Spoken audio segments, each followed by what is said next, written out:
നമസ്കാരം. ഏറ്റുമാനൂർ പാറോലിക്കലിൽ ഷൈനിയും രണ്ട് പെൺമക്കളും ട്രെയിനിന് മുന്നിൽ ചാടി മരിച്ച സംഭവത്തിന്റെ നടുക്കത്തിലാണ് കേരള സമൂഹം. ഓരോ ദിവസം കഴിയുന്ന സമയവും ഷൈനി എത്രത്തോളം മാനസിക ദുരിതാനുഭവങ്ങളിലൂടെ കടന്നുപോയി എന്ന് മനസ്സിലാക്കുകയാണ്. ഷൈനിയുടെ ഭർത്താവ് നോബി ഇപ്പോൾ അറസ്റ്റിലുമാണ്. ഏറ്റുമാനൂർ പാറോലിക്കൽ സ്വദേശിയായ ഷൈനിയും മക്കളായ അലീന, ഇവാന എന്നിവരാണ് മരിച്ചത്. ഷൈനിയെയും മക്കളെയും ആത്മഹത്യയിലേക്ക് തള്ളിവിട്ടത് ഭർത്താവ് നോബിയുടെ പ്രകോപനങ്ങൾ തന്നെയാണെന്ന നിഗമനത്തിലാണ് പോലീസുള്ളത്. ഷൈനിയും മക്കളും ആത്മഹത്യ ചെയ്യുന്നതിന് തൊട്ടു മുൻപുള്ള ദിവസം നോബി മദ്യലഹരിയിൽ ഷൈനിയെ ഫോൺ ചെയ്തിരുന്നെന്ന് കണ്ടെത്തിയിരുന്നു. വിവാഹമോചന കേസിൽ സഹകരിക്കില്ല, കുട്ടികളുടെ ചെലവിന് പണം നൽകില്ല, സ്ത്രീധനമായി നൽകിയ പണവും സ്വർണവും തിരികെ നൽകില്ല തുടങ്ങിയ കാര്യങ്ങൾ നോബി പറഞ്ഞതായി അന്വേഷണ സംഘവും വ്യക്തമാക്കി. ജീവിതം തുടരാനുള്ള വഴികൾ തേടി ഷൈനി പരിശ്രമിച്ചിരുന്നു. സ്വന്തം വീട്ടിലെ സാഹചര്യവും പ്രതികൂലമായതോടെ മക്കളെ ഹോസ്റ്റലിൽ സുരക്ഷിതരാക്കി ദൂരസ്ഥലത്ത് പോലും ജോലിക്ക് പോകാൻ ഷൈനി തയ്യാറായിരുന്നു. എന്നാൽ അതിനുള്ള സാഹചര്യങ്ങൾ ഒരുങ്ങി വന്നില്ല. രണ്ട് പെൺകുട്ടികളാണ്. ഇവരുടെ സുരക്ഷ ഷൈനിയെ വലിയ രീതിയിൽ ആശങ്കയുണ്ടാക്കിയിരുന്നു. എന്നാലും ഷൈനിയെയും മക്കളെയും സംരക്ഷിക്കുവാൻ, ചേർത്ത് പിടിക്കുവാൻ, ഒരു ജോലി നൽകി സഹായിക്കുവാൻ ആരെങ്കിലും തയ്യാറായിരുന്നെങ്കിൽ ഒരു പക്ഷേ ഇന്ന് ലോകത്തിൽ ജീവിച്ചിരിക്കാൻ അധികാരവും അവകാശവും ഉണ്ടായിരുന്ന ഷൈനിക്കും ഷൈനിയുടെ മക്കൾക്കും ഇത്തരം ഒരു സാഹചര്യം ഉണ്ടാകില്ലായിരുന്നുവെന്ന രീതിയിൽ ചർച്ചകളും തുടരുകയാണ്.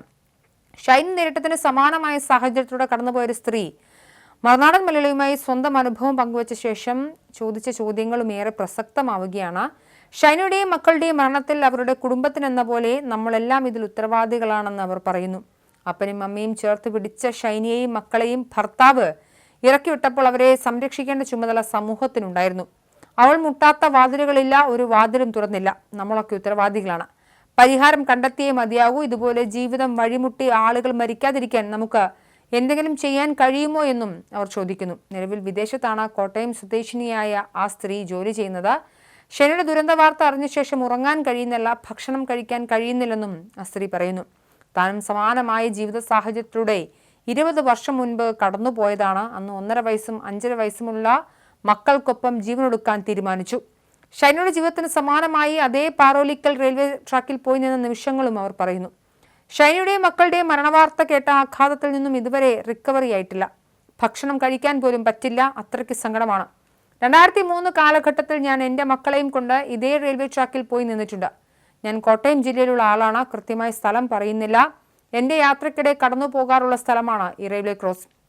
കുടുംബ പ്രശ്നം വന്നപ്പോൾ ഞാൻ 2 മക്കളെയും കൊണ്ട് ഇതുപോലൊരു സാഹചര്യത്തിലൂടെ കടന്നു പോയിട്ടുണ്ട്. എൻ്റെ കുട്ടികൾക്ക് അറിയില്ല ഇത്തരം കാര്യങ്ങൾ. ഭർത്താവിൻ്റെ വീട്ടിൽ പ്രശ്നങ്ങൾ സഹിക്കാൻ കഴിയാതെ വന്നപ്പോൾ ഭർത്താവിന് കുറേ സ്ത്രീകളുമായി ബന്ധമുണ്ടായിരുന്നു.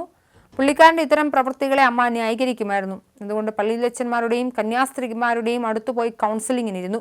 പക്ഷെ ഒരു ദിവസം സഹിക്കാൻ പറ്റാതെ വന്നപ്പോൾ ഞാൻ എൻ്റെ മക്കളെയും കൊണ്ടുപോയി കോട്ടയത്ത് നിന്നും വരുന്ന ബസ്സിലാണ് അവിടെ എത്തിയത്. അപ്പോൾ ആദ്യത്തെ ട്രെയിൻ കടന്നുപോയി. അടുത്ത ട്രെയിൻ അരമണിക്കൂറിനുള്ളിൽ വരുമെന്നും എനിക്കറിയാം. എൻ്റെ 2 മക്കളെയും കൊണ്ട് അവിടെ നിന്നിറങ്ങി. എൻ്റെ മകൾ എൻ്റെ കയ്യിലിരിക്കുന്നു, എൻ്റെ മകൻ്റെ കയ്യിൽ പിടിച്ചിരുന്നു.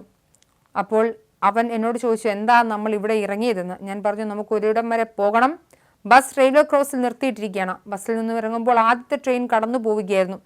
അപ്പോൾ റോഡിലുണ്ടായിരുന്ന ഷേക്കിംഗ് കേട്ടപ്പോൾ മകൻ ചോദിച്ചു, അതെന്താണെന്ന്. എനിക്ക് പേടിയാകുന്നു എന്ന് എന്നോട് പറഞ്ഞു. എൻ്റെ കയ്യിൽ മുറുകെ പിടിച്ചു. ഞാൻ അവിടെ ഇറങ്ങാൻ കാരണം എല്ലാം കഴിഞ്ഞു, തുറത്തേക്കാം എന്ന് കരുതിയായിരുന്നു.